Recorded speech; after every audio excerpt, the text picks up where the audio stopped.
by these and oyipa and twandali. Ine ndakaenda kuzani pano ndimizika against a fit and twandali. These people, they are fit in Takati. The way things are in Malawi, the way poor people are suffering not to even manage to buy a bag of maize. In 5 months, there will be elections. They are taking 67.3 billion and giving it to the State House. These are criminals. Malawi. Iyeyo nkhani tudwandiya kuti abuli amatsegula msonkhano wa teveta kuja ku masukulu aja amapanga za luso ena amakaphunzako za umekaniki zosiyanasiyana ndiyebe kumene kukuyankhula ndithu kuyankhula kwa kusonyeza kuti kwabwino kwambiri chifukwa makamba kuti aliyese ojiya ndani palibe zopemphera ndalama mangotenga ndalama ya misonkho ya Malawi pali 8 trillion chakuti yoti ithandizire budget makamaka ya Malawi kumabe pala anthu ena amangofa zidye zaulere aziba misonkho yemakuti ndiyebe anakamba zambiri makamaka za anthu amene ali amanjalende amanjalende anthu amene wawo ndithu anakamba na jama ya iwo wakumanso anauza kuti mundimva kuwawa ngati mmadalira zongopempha kumabe after kutero tili ndi amayaja Pido International mmene amene uja ong'alula uja akung'alula kuti imeneyo si hypocrisy umene kuti sinzoti chichewa chake njorani koma umene ukunduku like inuyo mukamba zimene zizi mukamba inuyo bwanji pamene inuyo mayika chibudget cha 67 billion kwacha chaku State House wano ndiyebe okay tingoona ife kwathu ndikungopereka nkhanizi tiona kuti apole ayankhula chani nanga Pido International wayankha kuti chani. Guys, thank you so much Malawi and cameras. Kuyenera kuonetsetsa kuti pasapezeke wina pakati pathu yemwe akuyembekezera kulandira zaulere kaya chifukwa chojiya kaya chifukwa chodziwana na anthu andale kaya chifukwa chodziwa kupemphapempha yaye.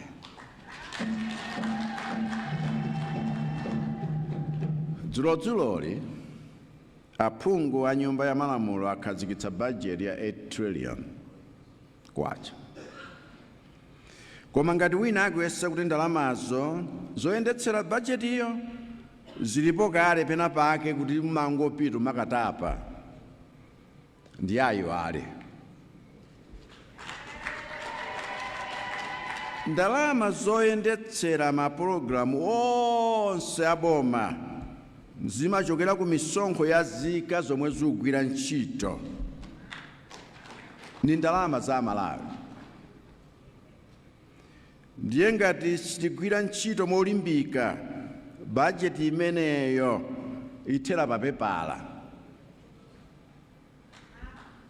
Palibe amene timuloze kuti ndalama za misonkho ya Malawi mwina ndibwerezenso. Palibe amene timuloleze kuti ndalama za misonkho ya Malawi azingosakaza.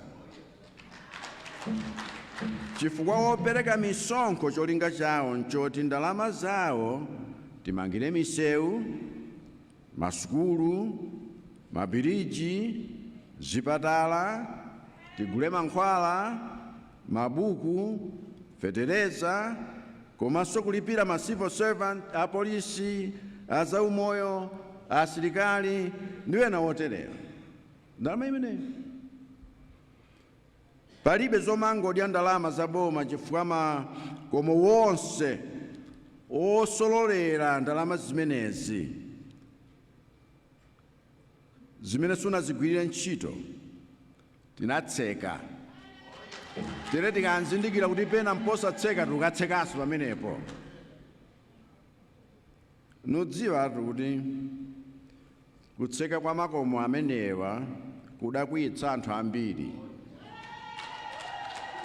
Mpaka lero okwiya ndiye nkhani. Ndipo wena anayamba kale kukambirana kuti apeze njira zomchotsera Chakwera mboma kuti ankasolola ankasolola ndalama za Malawi aja ku State House ku Reserve Bank abwererenso mbomamo akapitirize ntchitoyo.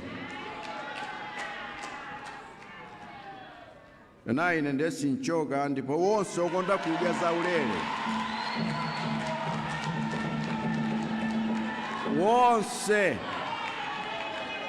wonse okonda kudya zaulere akonzekere kupitiriza kundimva kuwawa mpaka 2030.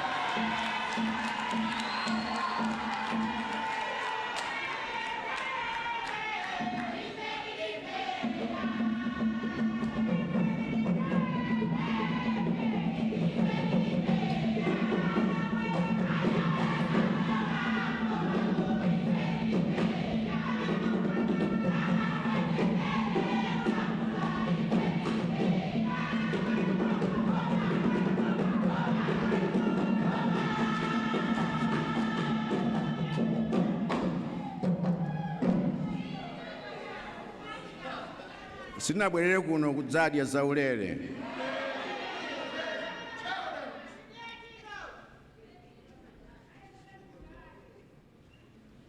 Ndipo ngati kukwiyako kukhale kukwiya kwawenawo ngakhale kwa achibale wanga mupitilira kukwiya chifukwa zimenezo sitikuvomera.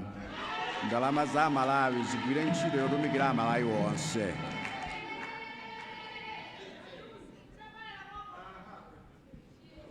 Tifuna tigwire ntchito komanso tikuthandizeni achinyamata kuti mupeze ntchito zoti mugwire molimbika kuti mukhale mchuma chanu.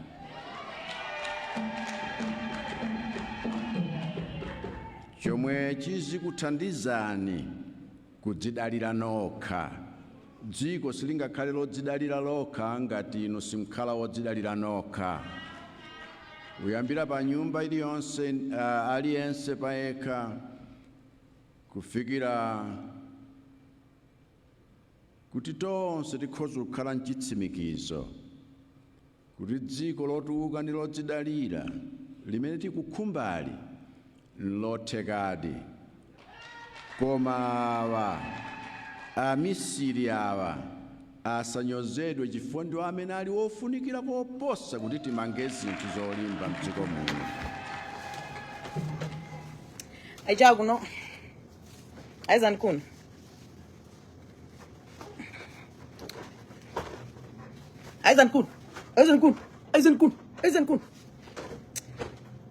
Who do I have here? Say hi so I can see you. I'm not here for a long time. I'm here only for 30 minutes. If it is a cool, moto watch, moto da kawira. Hey, Belani kuno go. Tangoluza pompa nopa. Sir Charles Ben Longwe. Amena manena. Kuyimirira ampawi. Kumenyerera ampawi. Kumenyerera nkondo la dziko. Lelo jona. Suleiman. Mwamba Suleimani akupepesa on behalf of Jan Parliament. Akunena kuti chani. Malawian men has failed Malawi. This is the truth. These are criminals. These are gangsters. We are talking of kunena kuti there's no medication in the hospital. There's no food. People in the villages are still struggling to buy a bag of maize. They don't have. Koma ku parliament kukudusa bill akuti apeleke 67.3 billion. Yoti izipita kuja ku State House. My elections are just in 5 good months. Have you seen how these Malawian men want to finish and kill Malawians? Have you seen? Can someone tag Dr. Lazarus Chakwera? Because himself is a big devil. Chakwera Iwowa, somebody who preached about gospel over years. If you know a sin and you don't stop it, you're part of the sin. Where is him? No,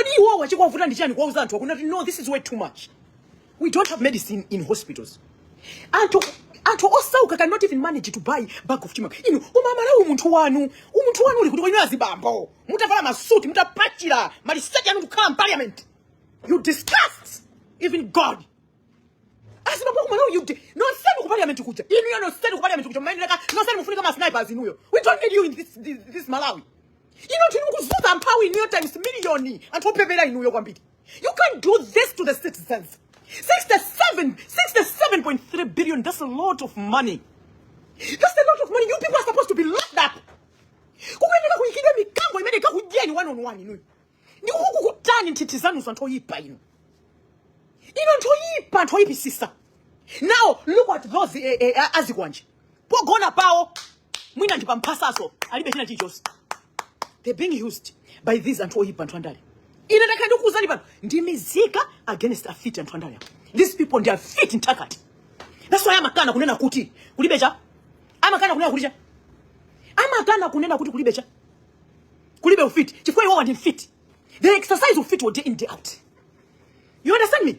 Ini pamoyo wa muntu inu tatiani timutenge president wa Burkina Faso mwaona zimene wapanga wamutenga minister amene amapanga katangale ndikumupeleka to the people mwaona minister leo tamina wakuntibira.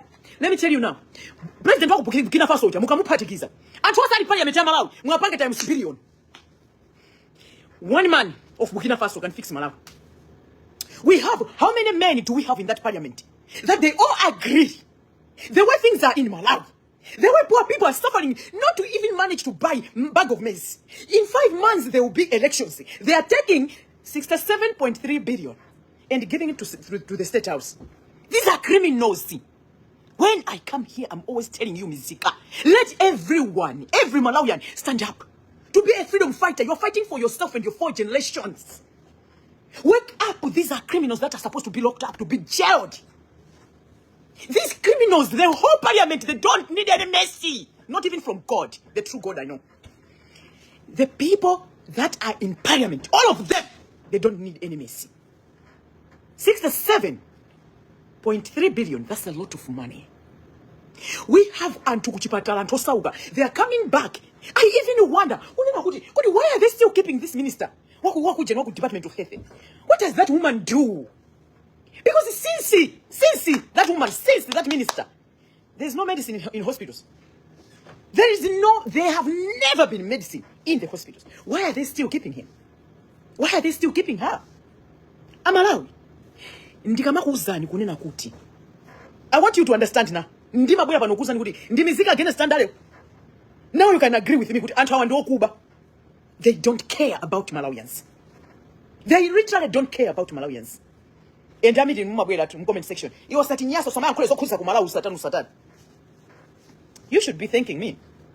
You should be thanking me. Because I'm a Malawian. And I know what is it.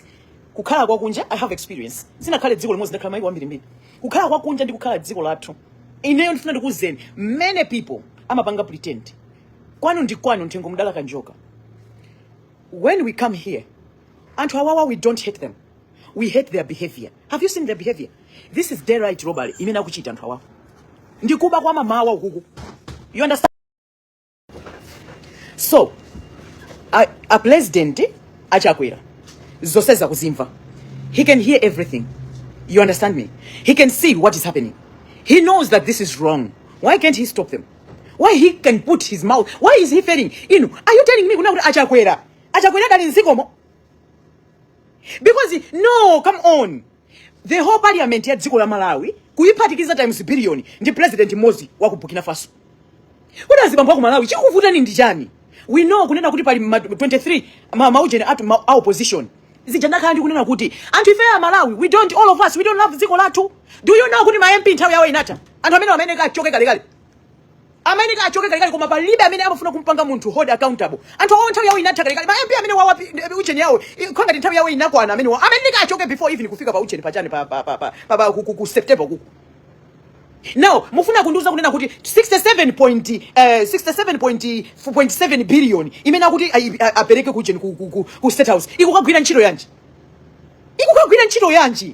You mean niyo kutenga 5 billion nzipata sumunga pezeke mankhwala and to put supervision nzipata anthu mukubwerera mphawi. Inu anthu awa ndi okuba inu anthu awawa. Pano kwa zitizi parliament ijayo imene jayo. Parliament imene jamafunika itango yaka moto. As Baba, they don't think and Hawawa. They are a disgrace to the world and Hawawa. As Baba Malawi, they are a disgrace to the world. These men have failed in Malawi. And then Kusogono Gamawi and Zelion to major Tizaliga. Ukwazma Ukwazibambo. These men they have failed. Ziko. These are criminals that are supposed to be locked up. Awandi Antoni na kuti amaini leka tsekedwe. Ndaona ali kuti kodi. Ndimafuna jana iti to pangandale ali kuti Christian Dalama muli kuti kodi bwera ndi pano nditumike ma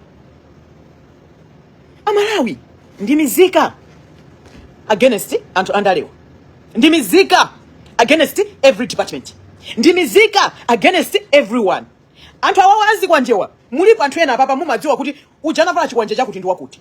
Siku lina lake tamutenge na meno jamkhali naye pansi. Makes sense in his head. Civic educate that person. Tamukhazike ni pansi. Mukalephera kumukhazika pansi inu amene mumadziwa. Tamukokere ni kwa ineyo. Mpase ni namba yanga ndiyankhule naye. These people have to be civic educated. Aziwe kunena kuti zonse ziyaupanga zijenzola kwika. Aziwe kunena kuti zonse akupanga zijenzola kwika. Anthuwa akutipusisa. Anthuwa akutizuza. Anthuwa akutipa. Anthuwa apadziko. Imagine the whole parliament. Ndikukapanga agree to that bill. 67.3 billion. Anthu akusowa chakudya. Nzipatala mulibe mankhwala. Come on guys, you can do better than that. Come on now. Come on. Inu, pachilungamo who does that? Pachilungamo who does that, inu? Awawa ndi anthu onena kuti they are criminals daylight. This close alliance, they were not even supposed to reach ku September anthu awawai. Atina miza kuyambira chikangawa anthu awawa, their stories are mixed up. Anthu awawa anthu amene wawa by now amayeneleka kunena kuti samayeneleka so kunena kuti akhale kunena kuti they are still within kumapanga ucheni makampeni. That's the truth. But because Amalawi timalekerera, Amalawi we don't hold one another accountable. Amalawi mizika ndifuna mumvese kunena kuti even titasintha bomali panopo amene atabwere muzidikira kunati palibe chimene chachiti. Anthu onsewa ndiwo kuba. They flock together. This is the parliament imene anthu amene wawa they are there. Osayivomereza bill before yachani. Chifukwa chonena kuti ndrama yayigawana onsewa. Anthu onsewa kuigawana ndrama amene they literally don't care about mizika. This is very sad. This is very sad and heartbreaking. This is very sad. You understand? Think about the generation that is coming. Anthu wawa they act like kunena kuti wawa sazafa. It's unbelievable the way people are acting. You know, when I was speaker, Anzanga. Anzanga, I'm so disappointed. What is all this, Koma? I'm so sad at the same time. I don't even know what to say, really. You mean the whole parliament, Anzanga? They have agreed to this in 5 months. People are in 5 months. They are releasing 67 billion. Kuti bina kujani? Ariko State House. Kuti kukatani? Anzanga. In Saname, I'm tired of Malawi. Someone should add Malawi me, please. Anzanga, nobody can add Malawi. There is no way. That one is a signature of base. That one is a signature of base now. You can't run away from it. Let me give you my suggestion, yeah? Ineyo ndi inuyo tikamabwera pa Facebook pano. Tikamanena zokuti Amalawi, let's fight for corruption. Fighting against corruption. Amalawi achinyamata. Let's come together and fight for corruption. These are the things many in India matanthauza. Chifukwa chokuti mudziko mukakhala kuti muli chimpwirikiti. Understand the point. Mukakhala kuti mudziko muli chimpwirikiti. When everybody is doing what they want, nthawi ineli yonse mmene akufunira. These are the things that happen. Imagine. Nobody is going to take responsibility. They are in that bill. Chifukwa chakayivomereza ndimanena nthawi zambiri kuti anthu andale they are the same. They know what happens. If edita kumabwera pa Facebook ngatachi nyamata kumatu kwanana kumatani koma awawa akalwa mu nyumba iyi they are the same. I've been in that parliament before. I've had an encounter with those people. I know how they roll in that house. These people are the same. Amene titabwerekeke, amene tikupangitsa kuti dziko lathu likhale pamene lili pamene papa. Ndifeyo Malawi, ndifeyo achinyamata. 5 months only 67 billion kupita kuti kukatani akufuna agwiritse ntchito yanji.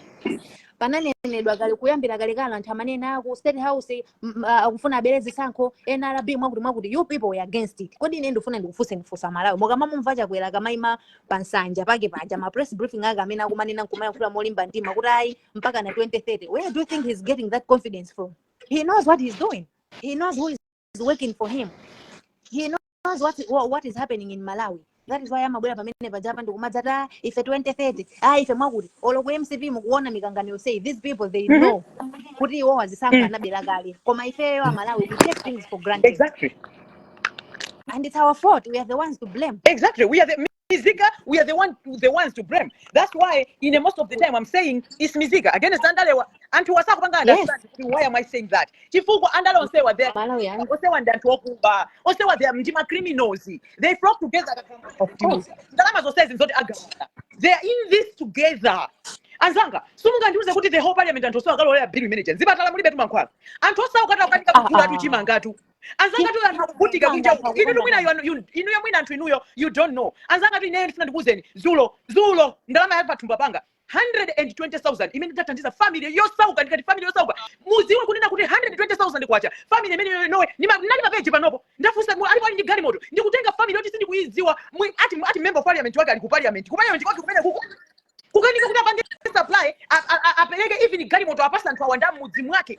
Come on now, what is all this koma? What is all this koma?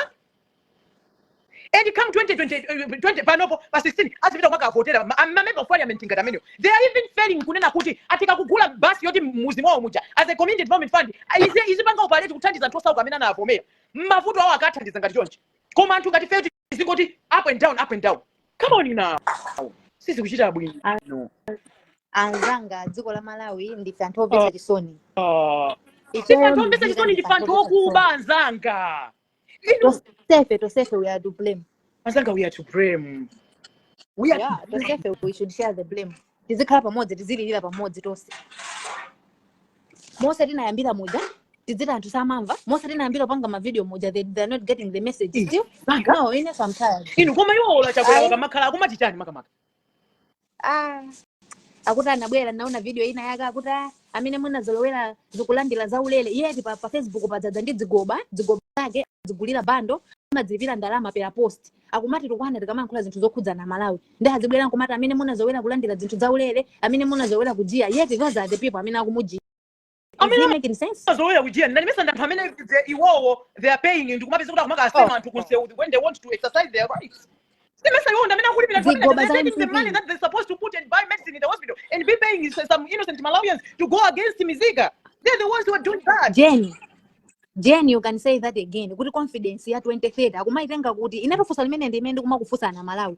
Kuti yeye akamabwera poyera ndikumatuze fe kuti until 2030. Where is he getting that confidence from? I want to understand. Where is he getting that from? The saddest and the pathetic, I don't even have the right word to use in the entire opposition. These people are sleeping. No, in they are weak. They are sleeping. They are gangsters. They are in the gang. These are mafias and zanga. These are mafias. These are thieves that are supposed to be locked up in jail. And for what the whole parliament is supposed to be locked up. Nobody should get out of that parliament. That parliament should be locked up with no mercy. Those people are not supposed to come out. Mizinga kunyamula zikwanjejega mapita ikupita kuti kwasekera wina aliyesa amene ali ku parliament. Apa sangana sana apa sangana those are gangsters, those are criminals that we don't need in Malawi. Permanently they have to get out of Malawi. Ndikufuna ndikufuse nifuso eti.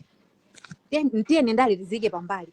Anthu amene analowa mu parliament ndidzi kwanje. Access yongolowa yofika pa gate panja. I have been there before. Kuti ulowe mu parliament there is a process. Kodi anyamata amene ajawa kuti alowe mpaka nokafika mu parliament ndikukapanga zimene anapanga zimene zijazi. What happened? Who gave them these gangsters, these criminals?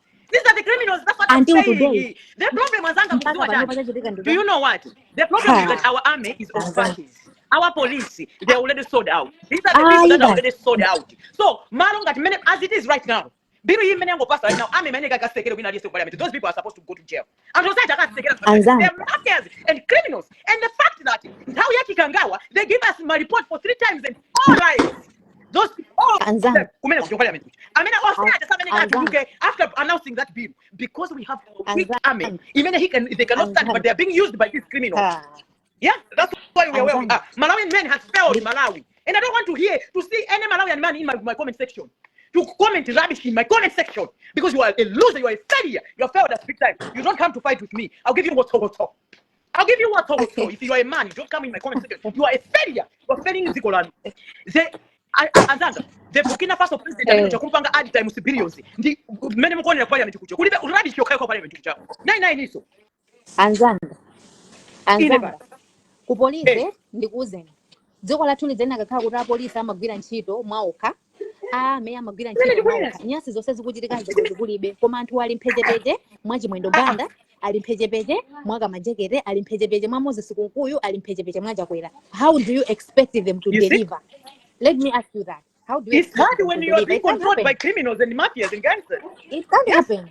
amangopita kumene kuja nkokango wafumbatitsa tindalama basi mitu yasokonekera. They forget everything. But this is wrong in all angles. Anzanga, I'm going to say this. Dziko la Malawi likuziona zinthu zophweka panopa, koma I'm telling you kuti come 16 September mungathe kudzamuona Chakwera winaso. And you izizi zikhoza kudzatheka mukapanda Anzanga, let me tell you, Iyeyo as in Iyeyo, I don't give a shit who is going to win. Twake ndimane na kuti mizika tiye ntisuke. Kuyambira judiciary, Alexis anatuka kale ndikuwa kuti okuba, we should shut down. Kupita kwa MRA, they know anthu amene amamba dziko la Malawi, shut down. Tikupita ku police, shut down. Inyengo kulanko kuba. Tikupita ku immigration, mizika ndimene tipange act. Iyeyo, give me Chakwera, I don't care. Give me Kaya Mukuti Kabambe, I don't care. Give me Kaya Mukuti Ujeni Peter, I don't care. We are going to hold one another accountable. I always mean Kupanga, they get away with their criminal record. Who is going to get them accountable? We have to hold them accountable. This is what I've been preaching here, and nobody is understanding my point. Mizika Chikweneleka is 2K. Going to hold them accountable. Who is going to we are celebrating gentlemen. Hey, we are celebrating Amaliti. This is what Malawians don't understand. They wait to know. No, what if I'm part of them to just make you sleep and sit? Every Malawian panopo Anzanga kweneleka adzuke stand up and become a freedom fighter. You are fighting for yourself in the fourth generation. Panopo nyamata uchatamutu kwa nae mpaka na panopo he went white.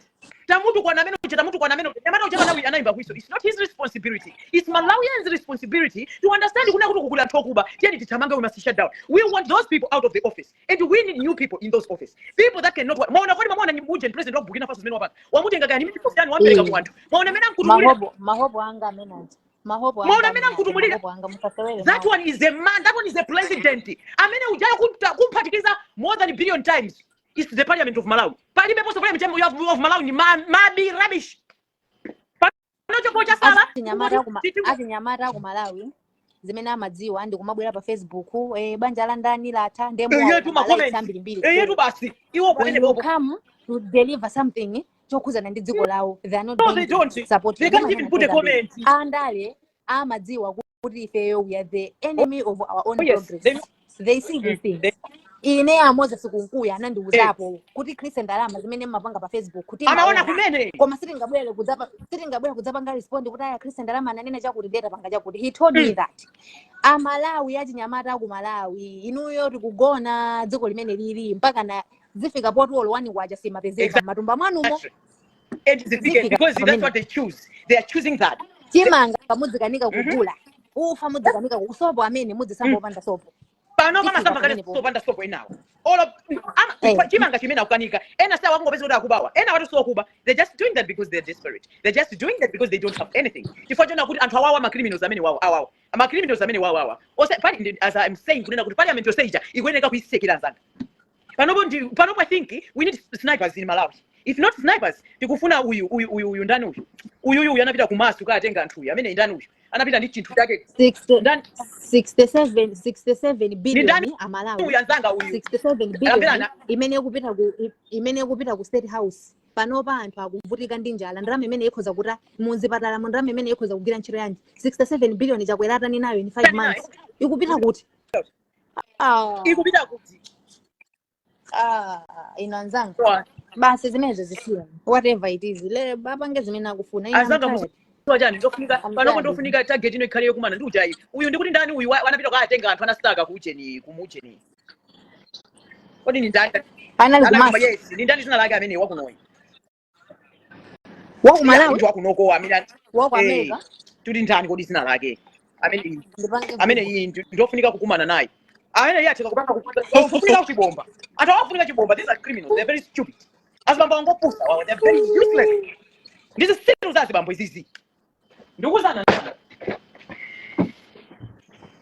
Nato pansa nami I've tried my best. Nina nteza mbili kuti I don't want to be part of ka generation kuokanika koma it looks like I'm going there. Koma I will not be part of you people. I'm not a failure. I've tried my best. I've tried my best. Kuuza Malawi kuti Malawi chakuti I've even condemned chipani chimene ndimachitsatira chipani chimene ndimachikonda kwambiri kuti Malawi mwina tingathe kumvetsetsa kuti we are together in this. Koma ndithu nobody still is getting the point. No, pamene amabwera kumatukwana kaya. Iwo kumazija, iwo akubawa abe. nkuma apasa iwo ama 2000 so they feel like iwo kale chete iwe akapasa 2000 kwaja ita yet they eat that 2000 kwaja for a day and then what next? What about the generation that is coming? You know what? The whole cabinet, these people, they think they're clever. They're not clever. Kuna litu achina kamuzutu. Ankati wa muyaya. They are gone. And Parliament yo gone ngati sinaione. Parliament yo gone. Parliament ingenge yo gone. Ozanga moka ndoje. Si parliament yo gone. Ndi parliament yo kuba. Antu wandokuba nzanga. You should say the truth. These are criminals. Pamene sumukupandi bati. These are gangsters. My speakers of parliament. They are MC. Can't you see immigration? You see them in MC. Anzanga. So munamba immigration zimena natusa. Munamba immigration natusa kuti chati. Nzika ikapangisa passport. Ikafuna ukatenga passport yake chekatuka. Azika lipira 200,000. Can't you see kuti kumene ndikuba daylight? These are the people that we believe ndikuwaika mujeni mu office nkumati ife nkumaona ngati pamene wachindesera ziko. These are criminals. Daylight until they can see and Malawians don't want to act and do anything. Ninkana I'm still saying kuti Anzanga. It's good to civic educate and Ati nyamata voto lake they are not coming forward. Anzanga sakudzipeleka, they don't want to take part. Who is going to do those things? Ndemvera Anzanga inuyo ndineyo ticheza tikambirana bwino mwamva anthu awawa azitengera pa level ina yake yochita nina kuti mukuziwa akanena kunena kuti kodi kupha munthu ndikutani. If this one is a murderer, parliament ya Malawi is they are murderers. Ukukumena kucha kundikupha because we are talking of the people amene anapanga alibe chakuja alibe mankhwala iwowa akubwera nkumatenga chibiru cha nkhanikani ndikupanga chipitiza kuti chipite kujeni ku in 5 months people will be voting. Ndalama zimene zozukatani is the very same money zimene afuna ayuze pobela mavoti kuti apitirize kukhala kujeni ku state house. These are criminals. These are murderers. Akuti parliament has passed the 80.08 trillion. Anthu awandokubanda ati this is not a parliament, these are thieves. National budget. Don't make me angry, you know. Don't call this one a parliament, man. These are thieves. Those are criminals. All of them that are there. They are thieves. That's not a parliament. A good parliament cannot do that. A good parliament cannot do this thing. You understand? All of them, they're supposed to be locked up at the These are criminals. These are murderers. You can't do this not while people are complaining. There's no hospitals. There's no medicine in the hospitals. What is that? Panado. Simon. Nemo kuti jani.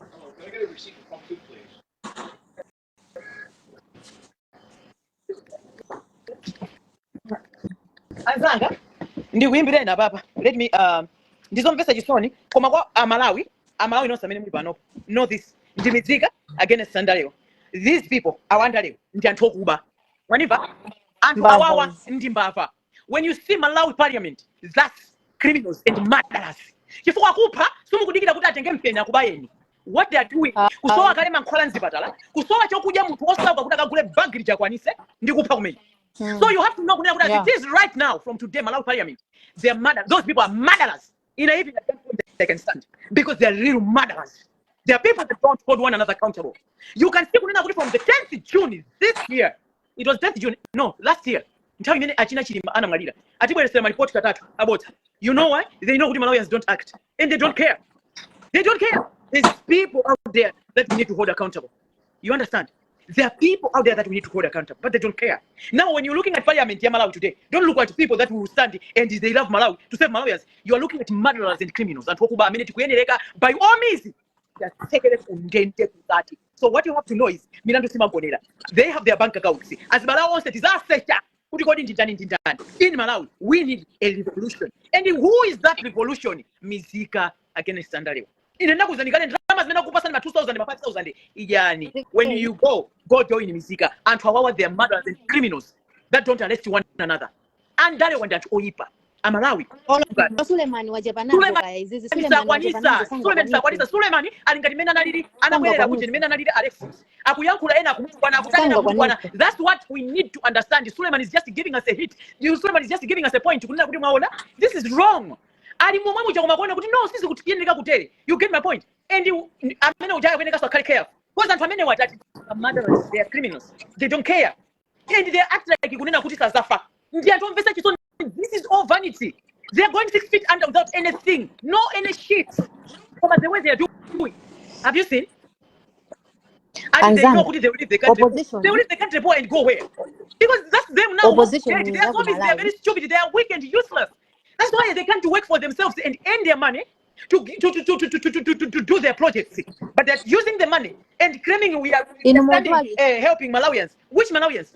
chimwendo mena analemelela mmadziwa ino wa hotel ame maloja mena ali ndi chimwendo ndinaona maloja mena chimwendo situ kutalake. That's not his sweat. That I know. Ndimkana ndi manena kunena kuti kumalawi ina aliyesa kunena pangidwe investigate chuma cha Malawi chipangidwe likapa.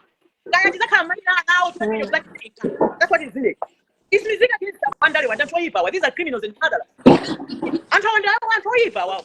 And don't they go upon God, they go upon their stupid God, because their stupid God allows them to steal. Their stupid God allows them to kill and get away with anything. The true God will never allow anybody to do that. Never. In your comfort zone, Zugani. In your comfort zone is Zugani. Everyone is supposed to be a freedom fighter. You are fighting for the 40 nations. That parliament of Malawi is a parliament of murderers and criminals and kuba. Yes. Anzanga ndikusiyeni ndikabvira Anzanga I have to charge. Thank you so much for joining in. I appreciate you. Okay. All right. Achinyamata uyu wabwera apa indi Christian drama amapanga so za achinyamata kumaku yankulani kumatani mwina ikapena ine ndikamakuuzani mumati ndine wamisala ine ndi wamisala ona nkhondoto koma let me tell you this, and this is the truth, and this is what I'm telling you. Malawi parliament is a parliament of criminals and murderers.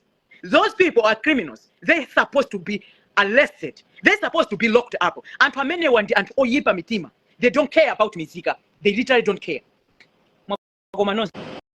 Malawi, camera.